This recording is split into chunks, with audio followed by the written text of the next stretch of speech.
Benar, Raja. Raja Naga mati tersiksa ketika mahkota mutiaranya dicuri. Demikian juga di mana ketika istrinya diculik, dia akan mati.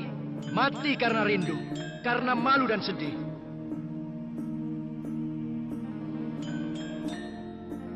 Muslihat, kekuatan, dan kelicikan dapat memisahkan cinta dari dia. Hatiku baru akan tentram jika kehormatannya dinodai, Kak. Baik. Memang pasti akan terjadi. Apabila engkau mau memerangi dia, apakah menculik bisa mempertinggi kemuliaanmu, Baginda? Baginda, Raja Alengka yang sangat mulia, kau menguasai kitab Weda. Pancarannya bersinar cerah. Kaulah puncak pengetahuan. Karena lahir dalam kasta tertinggi, maka keperkasaanmu setara para kesatria. Janganlah kejahatan mencemarkan kemuliaanmu dan gemerlapan.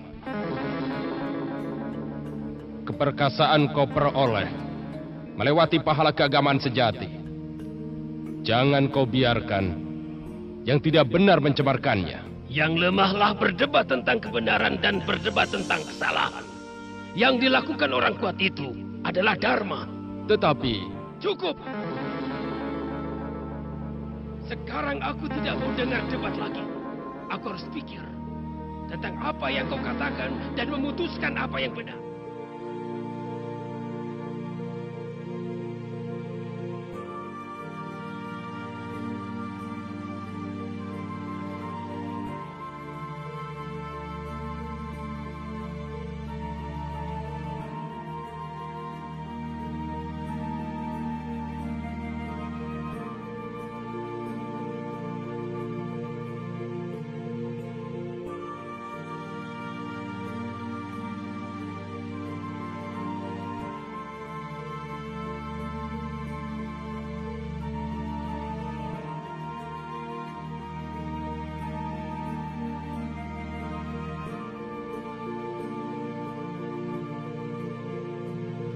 Kak, apa lagi yang harus dipikirkan? Sinta pantas bagimu. Hidungku terpotong ini sudah cukup untuk menculiknya. Kedua saudaramu mengorbankan hidupnya. Jika kau tidak menculiknya setelah kejadian itu, kau akan dianggap lemah dan tak seorang pun akan mengorbankan hidupnya untukmu. Janganlah menganggap api, penyakit, ular atau musuh itu lemah dan tidak berarti. Tampaknya mereka bukan manusia biasa. Mereka berhasil membunuh Kara dan Dusana. Sebaiknya pikirkanlah baik-baik sebelum memancing permusuhan. Kau raja, semua bawahanmu nanti menanggung akibat-akibat perbuatanmu. Perbuatanmu tidak berdampak bagi dirimu sendiri, tapi bagi orang lain. Hari ini kudengar Wibisana memberimu nasihat yang sama, Baginda. Wibisana berkata begitu karena dia pengecut. Tidak ada keberanian mengalir dalam darahnya. Dan Kamandodari berkata begitu juga karena takut akan kedatangan Sinta kemari. Kakak, jika orang yang amat cantik seperti Sinta masuk ke dalam istana ini, maka dia pasti akan tersingkir. Nanti saja kau lihat Sinta, maka semua wanita lain di dunia ini rasanya tidak akan berharga. Bawalah dia ke sini, Kak. Surpanaka, sesama wanita bisa tahu apa yang ada dalam hati wanita lain. Aku tahu, karena dendam pribadimu, kau memaksa saudaramu Nan Maha Perkasa untuk mencuri. Suamiku, jika memang amat penting menculik wanita itu, maka rebutlah dia lewat satu pertempuran. Laksana seorang satria, mungkin dia akan menghormatimu. Dan lagi kau harus ingat bahwa dia itu istri orang lain. Mencuri istri orang, apakah itu dibenarkan oleh Dharma? Dibenarkan Dharma, Ratu Mandodari. Seorang raja berbeda dari manusia biasa sekalipun. Jika manusia biasa mencuri milik orang lain, maka itulah dosa. Tapi seorang raja adalah penguasa seluruh kekayaan bangsa. Dan dalam hal Putri Sinta, dia adalah mutiara yang sangat berharga dalam kantung pengemis buta yang tak bernilai. Maka seorang raja akan lebih berhak memungut mutiara itu untuk menghiasi mahkotanya sebagai lambang kebesaran. Mutiara itu akan berharga dan raja mendapat kehormatan.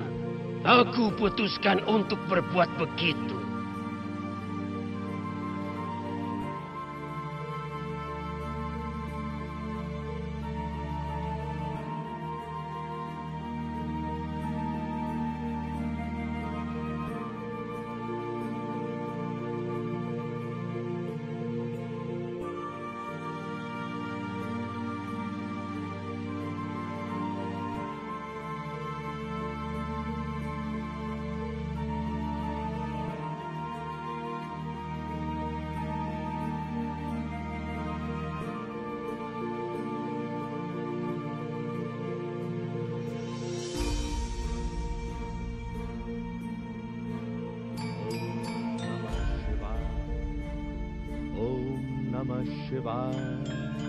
Om Namah Shivaya. Om Namah Shivaya. Om Namah Shivaya. Marija. Baginda. Raja Alengka, hamba ucapkan selamat datang.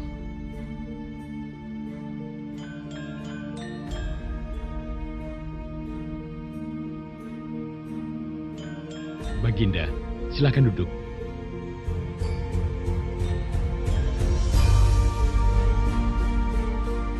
Kunjungan yang tiba-tiba menyebabkan hamba menaruh perhatian yang penuh. Apakah kerajaan semuanya baik-baik? Ya, aku datang minta bantuanmu. Kalau terbentur pada masalah yang sukar, tidak ada lagi yang bisa mengatasinya. Kaulah yang bisa menguasai seni menyamar. Kau sangat pandai menggunakan kekuatan dan seni menyamar itu. Itu sebabnya aku sekarang butuh bantuanmu. Tapi Baginda, hamba tidak lagi menggunakan seni ilmu gaib itu. Hamba kini seorang pertapa, jadi hamba lepaskan ilmu itu. Kini sisa hidup hamba untuk menyembah Dewa Siwa dengan cara melakukan tapa brata keagamaan. Maafkanlah, hamba tidak bisa membantu Baginda. Marija, jika raja mengajukan permohonan, berarti dia mengeluarkan perintah. Jika menolak permohonannya itu berarti tidak taat pada raja. Dan kau harus tahu apa akibatnya kalau tidak mentaatinya. Itulah sebabnya mengapa kau harus melakukan perintahku. Tampaknya Baginda begitu gelisah. Katakan, mengapa Baginda gelisah? Apa yang harus hamba lakukan? Marija, seorang manusia telah menghancurkan pasukan terdepanku dan membunuh Kara serta Dusana. Manusia? Siapa dia? Katanya dia pangeran dari Ayodhya, Rama. Dia datang dengan adiknya Laksmana dan istrinya Sinta untuk tinggal di Pancawati. Dia telah menghina saudariku tercinta Surpanaka dan memotong hidungnya sehingga dia menjadi cacat. Kini aku sudah putuskan untuk menculik istrinya tercinta. Karena mencoreng muka saudariku, Marija, dia akan kujadikan ratuku. Aku akan menculik istrinya itu. Maka aku membutuhkan bantuanmu. Bantuan hamba? Ya, gunakan ilmu gaibmu dan menyamarlah sebagai kijang emas. Tanduknya harus dari emas dan kulitnya harus kemilau keemasan, istimewa, sehingga tak seorang pun pernah melihatnya. Rama dan Laksmana akan keluar memburumu. Kalau mereka tidak mau, Sinta pasti akan memaksa mereka memburu dirimu. Lalu aku akan menculik dia dari pondoknya. Lihat betapa beruntung dirinya. Dari pondok di hutan, dia akan langsung berangkat ke istanaku, Marija. Beruntung ataupun tidak, tapi tidak lama lagi Baginda akan tertimpa nasib yang buruk. Apa? Benar, Baginda. Orang yang Baginda anggap pangeran muda itulah yang jadi penyebabnya. Dan Baginda tak tahu kekuatannya. Pemberi nasihat ini mungkin seorang musuh yang jahanam. Sebab perbuatan jahat ini akan menghancurkan Baginda dan seluruh keluarga Baginda. tembok Alengka takkan tersisa. Dengarlah, lupakan semua dan kembalilah ke Alengka. Di istana Baginda banyak wanita yang cantik. Tinggallah dan bersenang-senanglah. Jangan sentuh nyala api kecantikan cinta. Jika tidak, semuanya akan jadi debu. Terkutuk, pengecut! Kau memuji-muji musuhku. Dan kau coba menakut-nakuti Rahwana. Huh? Rahwana bahkan ditakuti oleh sang ketakutan sendiri. Akulah sang maut itu. Hamba bukan menakut-nakuti Baginda. Hamba katakan yang benar. Hamba sudah melihat kekuatan gaibnya. Dia lepaskan panah tumpul pada hamba. Hingga tubuh hamba terlempar jauh ke seberang lautan. Dia bukan manusia biasa. Ingat Baginda, dia telah membunuh Subahu dan Tadaka. Busur Siwa dipatahkannya dengan begitu mudah. Padahal para satria lainnya tak dapat mematahkannya. Satria Kara dan Dusana dihancurkan bersama bala tentara mereka. Apakah dia manusia biasa? Baginda, janganlah Baginda yang mulia memusuhi dirinya. Maka Baginda akan selamat. Aku kemari bukan untuk dengar khotbahmu. Mereka semua telah membunuh ibumu dan kau masih juga menyayangi dia. Hamba katakan ini karena takut akan kehancuran. Ingat, siapa yang sedang kau takut-takuti? Jika Rama bukan manusia biasa, apakah Rahwana ini manusia biasa? Rahwana yang ditakuti para dewa sekalipun.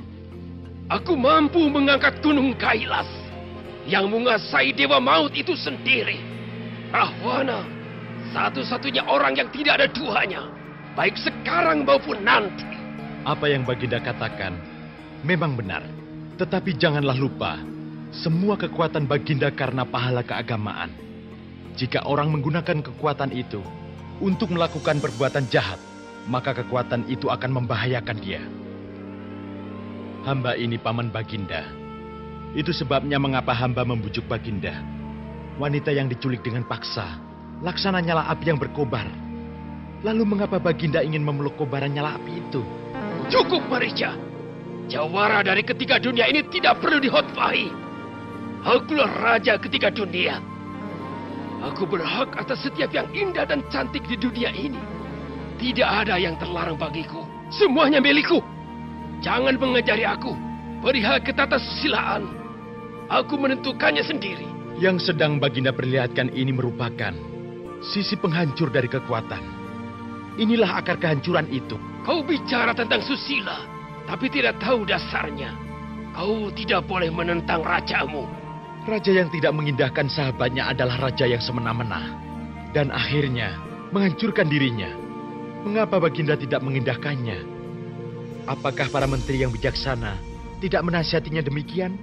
Raja yang tidak lagi percaya akan kekuatan dan keperkasaannya sendiri, dia akan terjerat dalam jaringan pendapat para menteri. Para menteri hanya melaksanakan perintah-perintah dari rajanya, bukannya memerintah. Menteri-menteri yang masih mau hidup, lebih baik memberikan nasihat ketika raja meminta darinya. Dan itu pun haruslah dengan rendah hati. Dia harus mengatakan yang baik-baik dan hanya menyenangkan saja kepada rajanya. Justru raja seperti itu menghancurkan diri sendiri karena sombong. Baginda akan temukan orang yang mengatakan hal menyenangkan. Tetapi jarang sekali ada yang mau berbicara dan mau mendengar.